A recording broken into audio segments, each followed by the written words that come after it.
Claire Morgan's finger hovered over the post button, trembling slightly.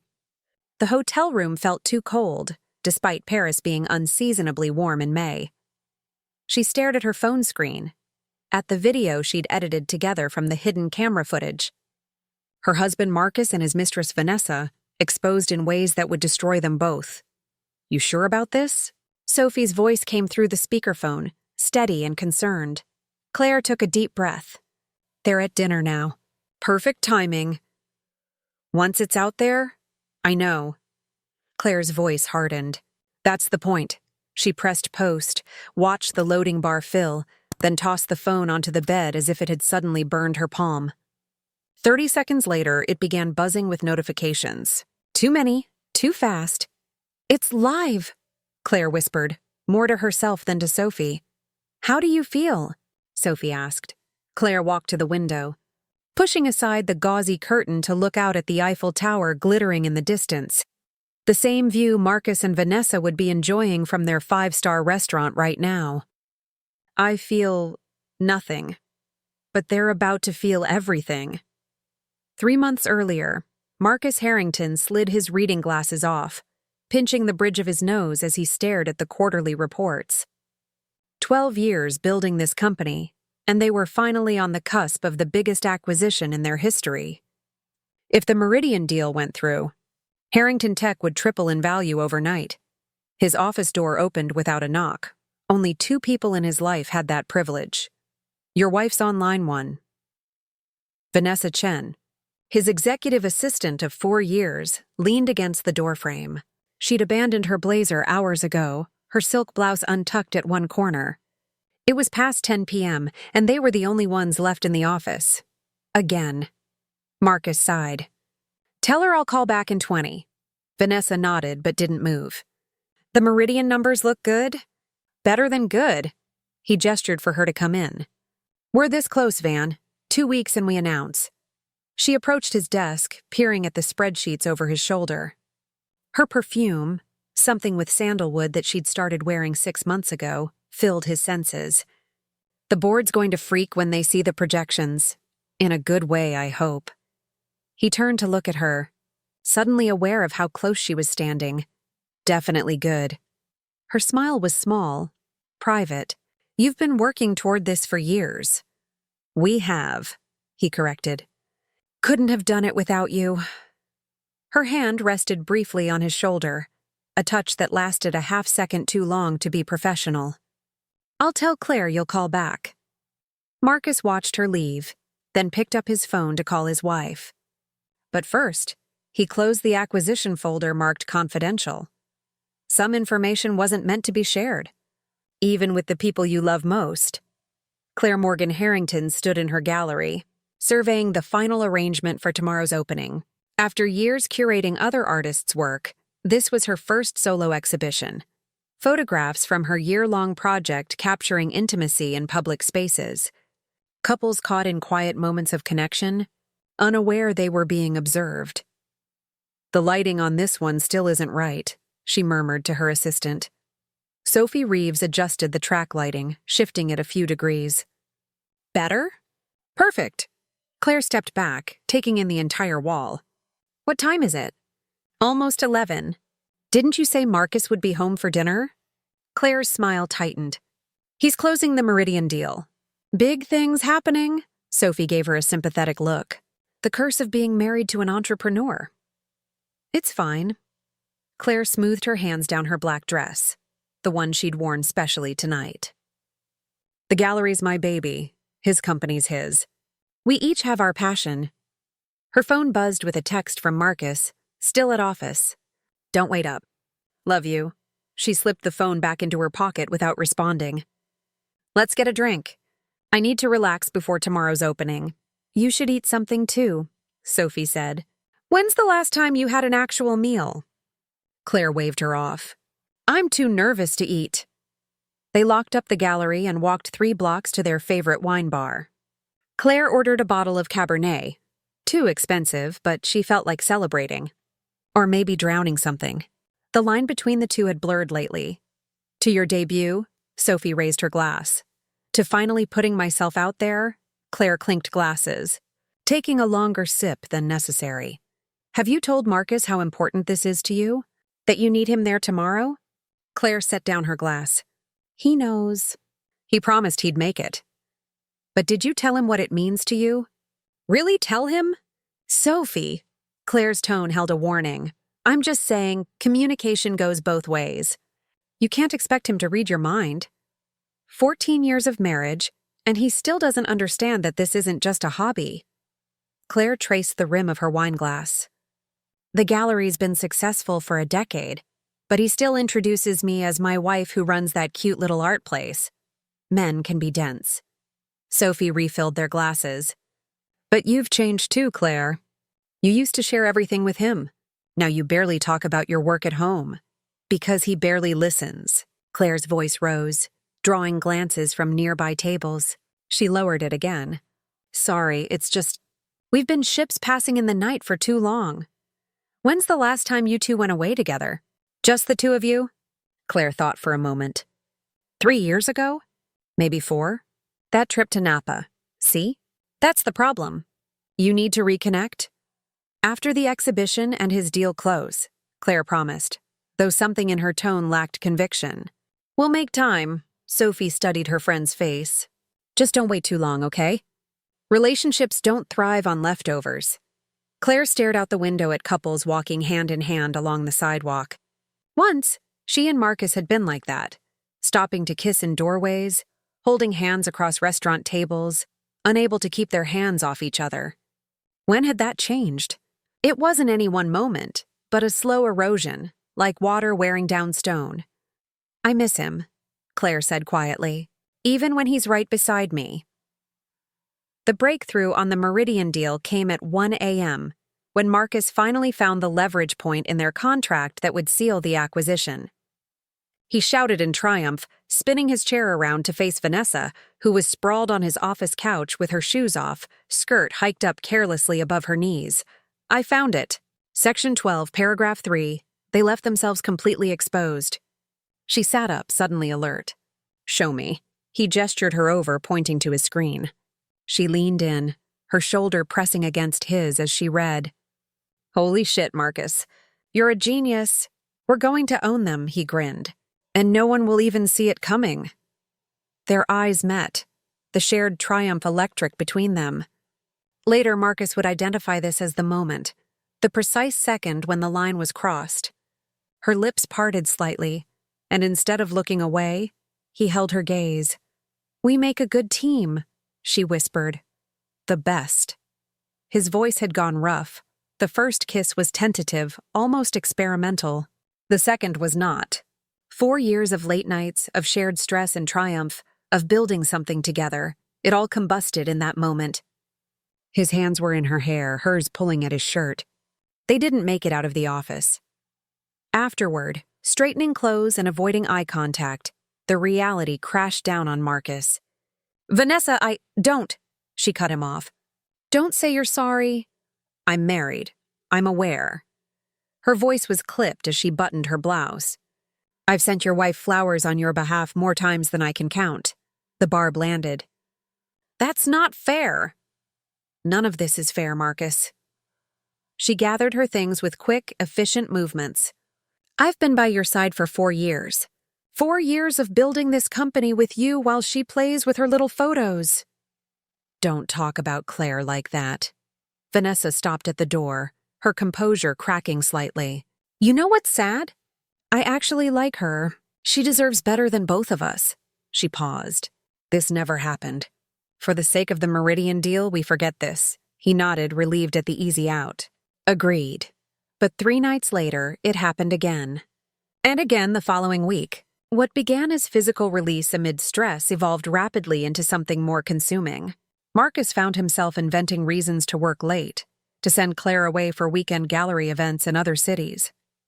Vanessa became bolder, leaving marks where they could be hidden, sending texts that made him flush when they landed during family dinners. It was, Marcus told himself, just a phase. Stress relief during the most important deal of his career. After Meridian closed, he'd end it, recommit to his marriage, fix what had broken, but the acquisition hit unexpected delays. And with each passing week, his two lives grew more separate, and the lies more elaborate. The first sign something was wrong came at Claire's exhibition opening. Marcus arrived an hour late, offering apologies and air kisses to her cheek, keeping distance between their bodies. In a way Claire immediately noticed. "You missed my speech," she said quietly, as they stood before her centerpiece photograph, an elderly couple embracing in front of the Louvre, their bodies silhouetted against the setting sun. "The board meeting ran long. I came as soon as I could." He squeezed her hand, but his eyes kept drifting to his phone. "The exhibition looks amazing, honey. Really stunning work." "You haven't looked at a single photograph." His attention snapped back to her. "That's not true. This one is beautiful." He gestured vaguely at the image before them. "What do you like about it?" The question caught him off guard.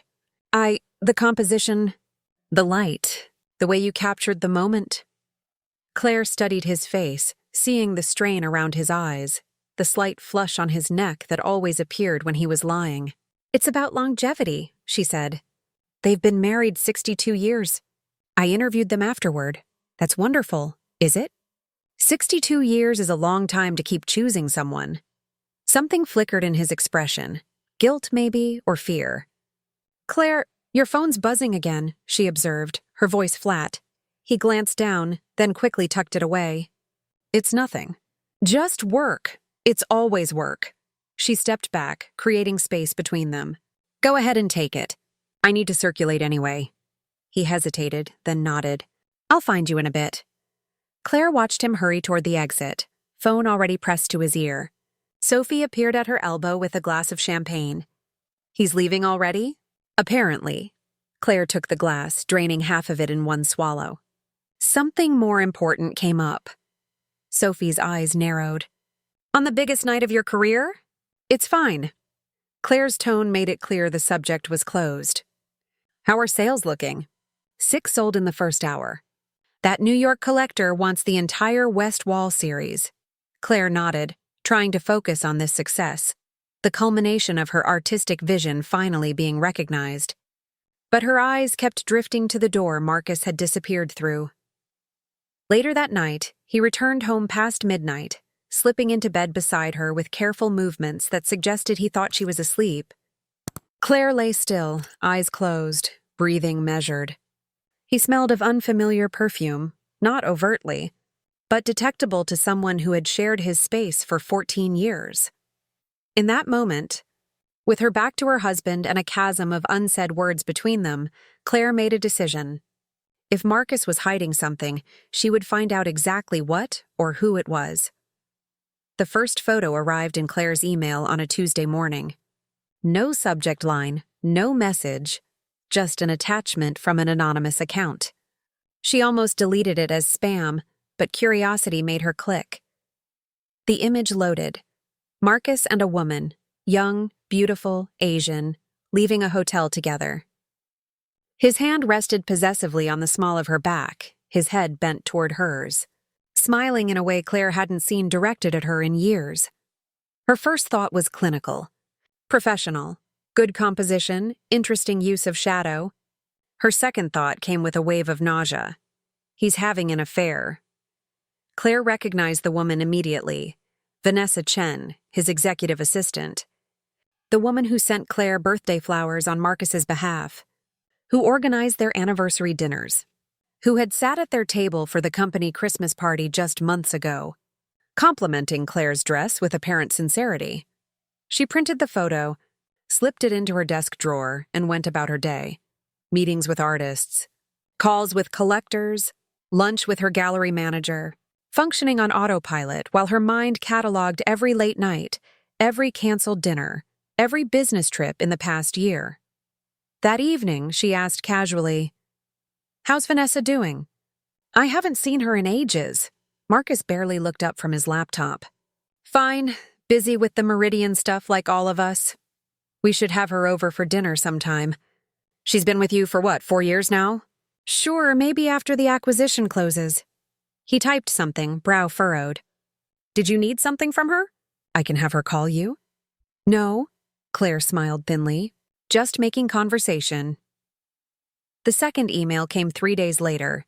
Marcus and Vanessa entering his office building at 7 a.m., carrying identical coffee cups, laughing intimately. The third showed them in Marcus's car, her hand on his thigh. Claire saved them all, saying nothing, watching Marcus for signs. He grew more distant, disappearing for hours without explanation, taking calls in another room. The Meridian deal became his constant excuse. After the 7th photo, Claire finally replied to the anonymous sender, "Who are you, and what do you want?" The response came within minutes. "Someone who thinks you deserve to know." No other agenda. Claire wasn't sure she believed that, but the evidence was undeniable. 2 weeks of surveillance had yielded enough proof to convince any divorce court. The question was what to do with it. She considered confronting Marcus, filing for divorce, exposing him publicly, all the expected reactions. But something held her back, a need to understand the full scope of his betrayal before deciding its consequence. So instead, she placed a small camera in his home office, hidden in a new desk lamp she brought home as a surprise gift to brighten his workspace. A second went into their bedroom, concealed in a new digital clock radio. "You're being awfully nice suddenly," Marcus had commented, suspicious of the unexpected presence. Claire kissed his cheek. "Just trying to make things easier while you're so stressed with work." The cameras revealed more than she'd anticipated. Not just evidence of Marcus's infidelity, he was careful never to bring Vanessa home, but his increasingly reckless behavior. He left confidential documents unsecured. He took calls with board members on speaker while Vanessa lounged nearby, absorbing privileged information. He discussed the Meridian acquisition openly, revealing details that Claire suspected violated numerous regulations. It was during one of these recorded conversations that Claire discovered something that changed everything. "The board's getting nervous about the timing," Marcus said, his voice tinny through the camera feed Claire watched on her tablet. "They want to announce before the quarterly report." "That's pushing it," Vanessa replied. She sat perched on his desk, legs crossed, idly flipping through papers he'd marked confidential. "We still have the Claire situation to deal with." Claire froze, turning up the volume. "I hate calling it that," Marcus sighed. "Makes it sound so calculated." "It is calculated." Vanessa's tone was matter of fact. "After the acquisition, your net worth triples. If she divorces you, then she gets half. She won't divorce me." "Claire's not vindictive," Vanessa laughed. "All women are vindictive when cheated on. Trust me, we need to control the timing. What are you suggesting?" "Transfer assets now before the announcement. The Cayman account is set up. Move everything we can offshore. Minimize what's visible during the marriage." Claire's hands shook as she watched Marcus nod slowly. "I don't know, Van, that feels, wrong." "You know what else feels wrong? Giving half your life's work to someone who hasn't contributed to building this company." Vanessa slid off the desk and moved behind him, massaging his shoulders. "You said yourself she doesn't even support your vision anymore." "I never said that. You didn't have to." She kissed the top of his head. "Look, just talk to Lefebvre when we're in Paris next week. He'll walk you through the asset protection strategy." "Paris?" Claire whispered to her empty kitchen. "About Paris," Marcus said on screen. "I still haven't told Claire I'm going." "So? Tell her it's a last-minute Meridian thing. She's used to it by now," he sighed. "This is the last time, Van. After Paris, after the deal closes, we need to figure out what we're doing." "I know exactly what we're doing," Vanessa said confidently. "Building an empire. Together." Claire shut off the tablet, her mind racing. Paris. Asset hiding. Empire building. The scale of the betrayal expanded beyond the merely personal into something that felt like erasure. They weren't just sleeping together. They were actively planning to write her out of the life she'd helped build. The next morning, Marcus announced over breakfast that he needed to go to Paris for 3 days, a last-minute meeting with Meridian's European division. "Actually," Claire said, smiling brightly, "that works out perfectly. Sophie's been telling me I need a break before the new exhibition planning starts. I could come with you." Panic flashed across his face. It's all meetings, Claire. Day and night. You'd be bored. I lived in Paris for 2 years, remember? I have friends there. I'll entertain myself. The timing isn't great. The timing is perfect, she insisted, reaching for his hand across the table. We haven't traveled together in ages.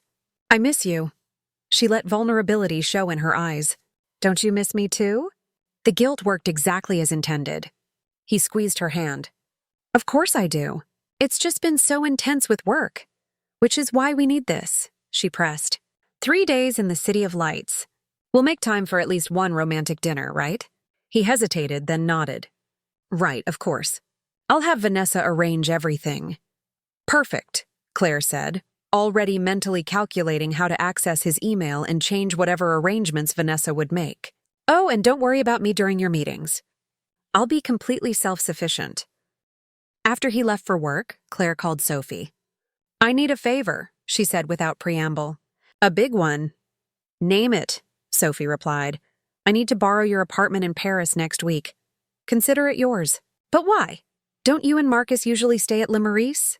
Claire took a deep breath. It's time I told you what's been happening. Paris in May was a symphony of blossoms and light.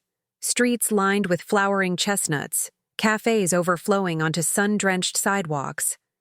None of which Claire noticed as she sat in Sophie's small Montmartre apartment, watching the feed from the camera she'd placed in Marcus and Vanessa's hotel room that morning, the Hotel Plaza Athénée, not their usual Le Maurice, where staff might recognize Claire. She'd arrived at the hotel 3 hours before their flight landed, given the front desk a story about surprising her husband, and been escorted to the room by a sympathetic concierge. 5 minutes alone was all she needed to place the tiny camera in the crystal chandelier. Now, watching them enter the suite, Claire felt strangely detached, as if she were viewing subjects for a photography project rather than her husband and his mistress. God. Finally alone, Vanessa sighed, kicking off her heels. I thought that flight would never end. You were the one who insisted on taking the same flight, Marcus reminded her, loosening his tie. We could have traveled separately, and missed 12 hours of uninterrupted Marcus time? Not a chance. She approached him, sliding her hands inside his suit jacket. Besides, your wife thinks I'm back in New York handling the office. As far as she knows, you're here all alone until she arrives tomorrow. Claire's jaw tightened. She'd told Marcus she was taking a later flight to finish some gallery business, a lie he'd accepted with obvious relief. In reality, she'd flown out 2 days earlier to prepare. We need to be careful, Marcus said, though he made no move to stop Vanessa's hands. Claire's more observant than you give her credit for. Please, Vanessa scoffed. She's been oblivious for months. Too wrapped up in her little photography world to notice what's happening in her own marriage. Marcus frowned. Don't talk about her like that. Why do you always defend her? Vanessa stepped back, annoyance flashing across her face. You can't have us both, Marcus. Eventually, you'll have to choose. I know that. He ran a hand through his hair. It's complicated. It's really not, Vanessa countered. She gets her gallery, a generous settlement, and a clean break. We get each other and the company we've built together. She softened her approach, moving closer again. Think about it. No more sneaking around, no more lying. Just us. Building something extraordinary. And what if the board finds out about us before the Meridian deal closes? The optics are terrible. That's why we're meeting Lefebvre tonight. Once the assets are protected, timing won't matter as much. Claire leaned closer to her screen, recording this conversation as she had all the others. For evidence, she told herself. For leverage. I hate the sneaking around, too, Marcus admitted. But Claire deserves better than finding out like this, in the middle of the biggest deal of my career. Vanessa laughed. Your career? Our career. I've been beside you every step of the way. She's been, where exactly? Showing off other people's art while you built an empire? That's not fair. She supported me from the beginning when no one else believed in my vision. Ancient history. Vanessa waved dismissively. What has she done for you lately? Claire's finger hovered over the stop button, but she forced herself to keep watching, keep recording. I need a shower before the meeting, Marcus said. effectively changing the subject. "Want to join me?" Claire finally clicked stop as they moved toward the bathroom. She had enough, more than enough. That evening, dressed in a sleek black dress with her hair pulled back severely, Claire sat in a corner of Le Bar at the Hotel Plaza Athénée, nursing a martini as she watched Marcus and Vanessa enter with an older, distinguished-looking man she assumed was Lefebvre. They took a table on the opposite side, too far to overhear but close enough to observe. She snapped a photo with her phone, then sent a text to Sophie. "Showtime in 30 minutes. Post the video exactly at 8:45. The response came immediately. "Are you absolutely sure about this? No going back." Claire watched Marcus laugh at something Lefebvre said, his hand resting casually on Vanessa's knee beneath the table. "I'm sure."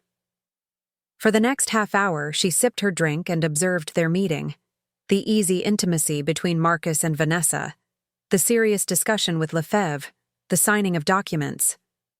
When Vanessa excused herself, presumably to use the restroom, Claire seized the moment.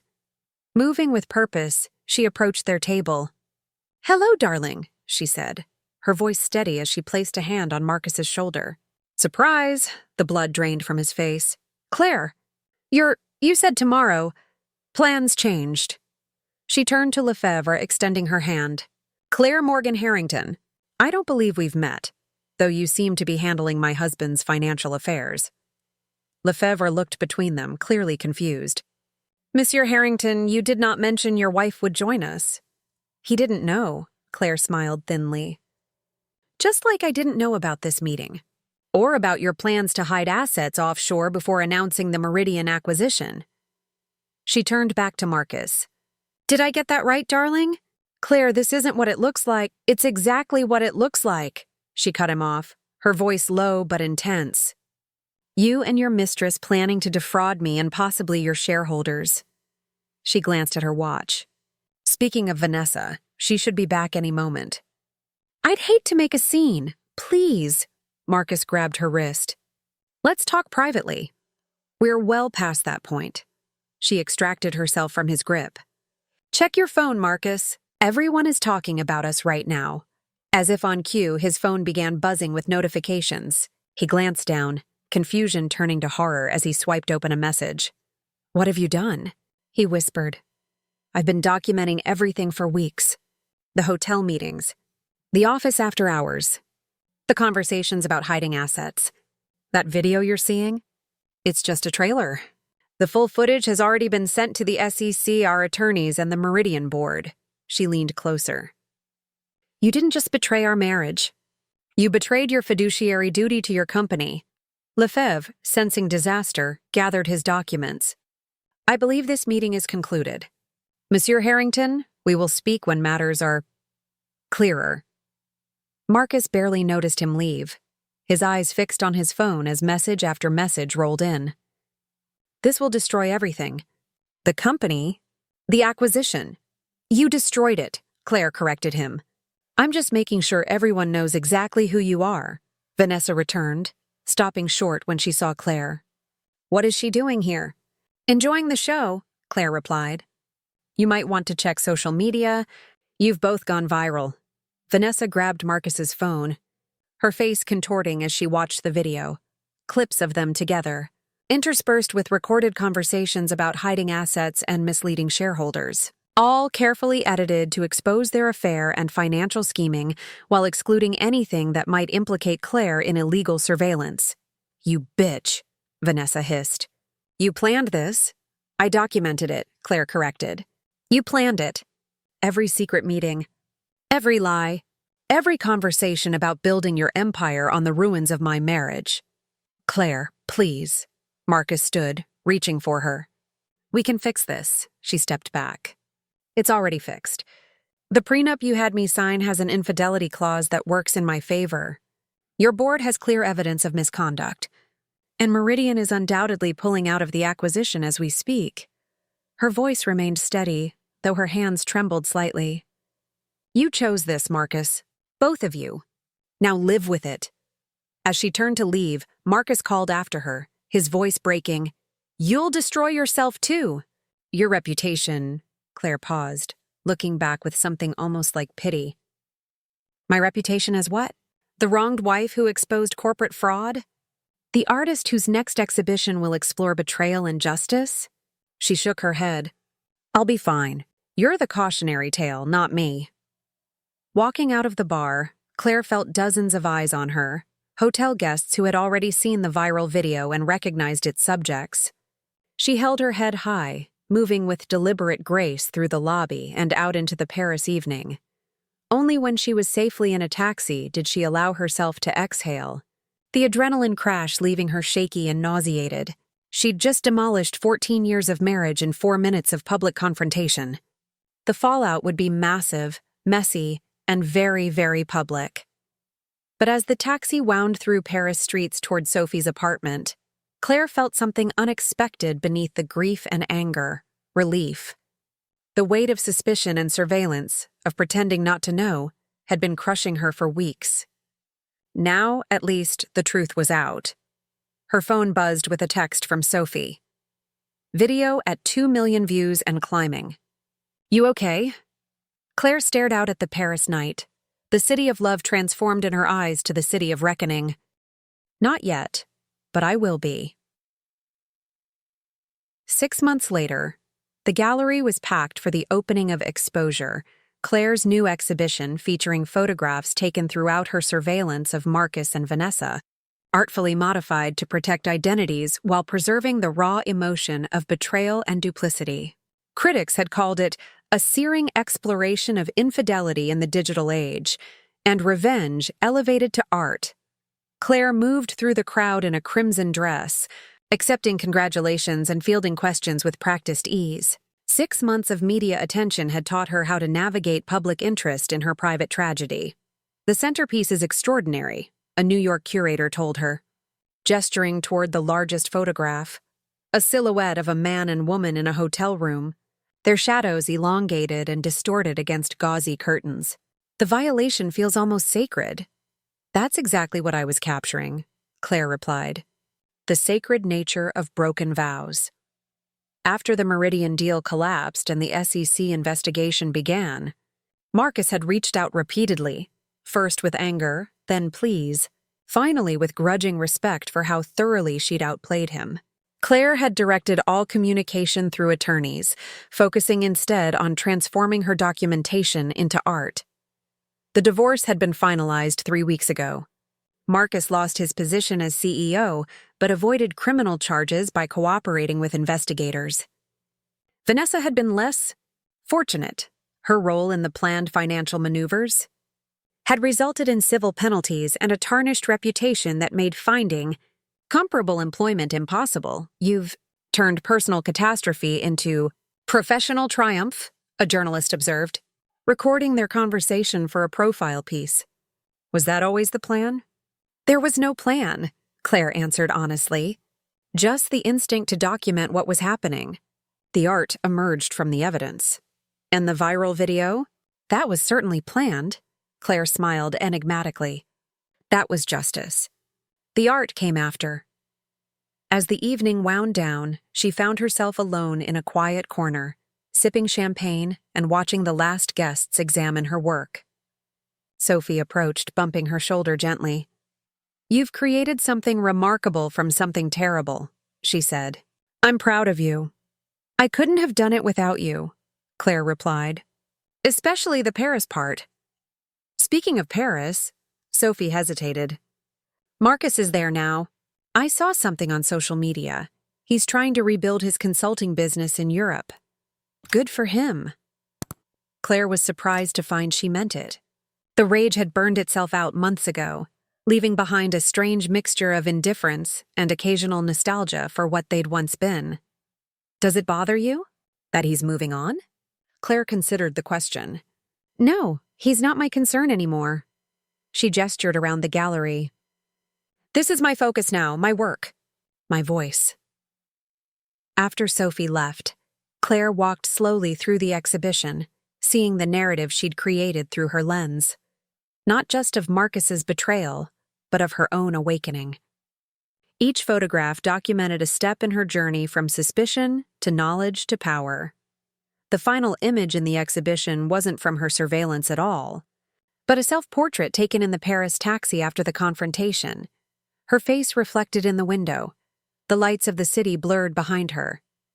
Tear tracks visible on her cheeks, but her eyes clear and forward-facing. She'd titled it Aftermath, but the true aftermath was this moment, standing in her gallery, surrounded by the art she'd created from her pain. Finally and completely herself again, her phone buzzed in her clutch. A text from an unknown number. Your exhibition is making headlines in Paris.